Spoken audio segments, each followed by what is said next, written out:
I've always wanted a story big enough to tell.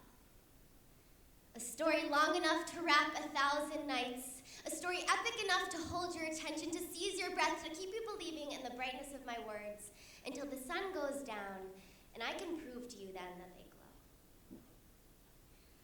I've always wanted a story witty enough to shock. A story like the space under my breath where I mutter crude little phrases and cutting remarks, lounging in my bad bitch boudoir of a mind like Dorothy Parker with ass implants, a drink in my hand mixed of sour and sweet and howling laughter. A story to make you hug in splendor, roll with pleasure, shake the way you do baked. A story to make you fall in love with your body, ringing with lines that sound like Oscar Wilde singing in the shower, and the best stand-up there ever was sitting down. I've always wanted a story exciting enough to make you squirm, to make you hear the rhythm of your pulsing interior, to make you move in ways you've always known you could but have otherwise kept hidden. A story to make you remember how it first felt to burn inside, one with words that swirl like tongues on nipples, to the hypnotic pull of tantric hours, days and nights of a tale extended, because wasn't it a story that first taught you everything builds to a climax? That if it's good enough the first time around, you should turn it over and read it again.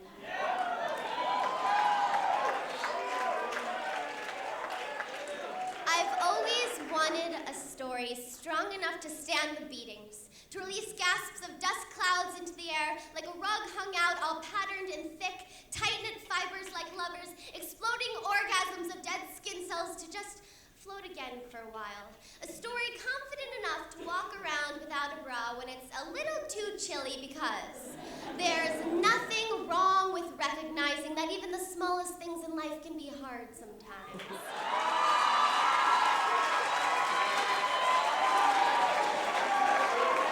I've always wanted a story wild enough to make you curious, a story to fill your mind with thoughts like, it's 3 a.m. and I have $400 when I click this button on this page on this computer. I'm going to Mumbai, Moscow, Dhaka, Bogota, Accra, Athens, Ankara, Jakarta, to remind you that there are people you can't imagine and feelings you've never felt, and mysteries and mountains and men and minutiae that are all worth unraveling if you only take the time and use your fingers and pay a little bit more attention to your hunger.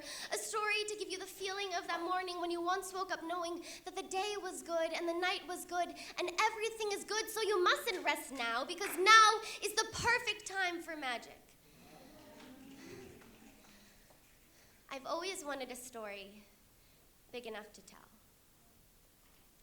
A story big enough to wrap you in the poppy-field fog of my dreams, to make you feel how much I love how bright it is, how every cup is brimming, and how each moment teems with kinetic possibility. So when you ask me to tell you a story, to tell you what I'm going to do with my life, where I'm going, who I'll meet, how many chapters we'll have, how many moons it will consume, how many lips it will cross, how many days it will take, how many pens will break, how many times I'll rewrite and wrestle line words in dark caves at night, I say, hush! Be patient. Gather round. Time will move fast enough for all of us, and I'm beginning my story now, so just listen. It'll be big enough.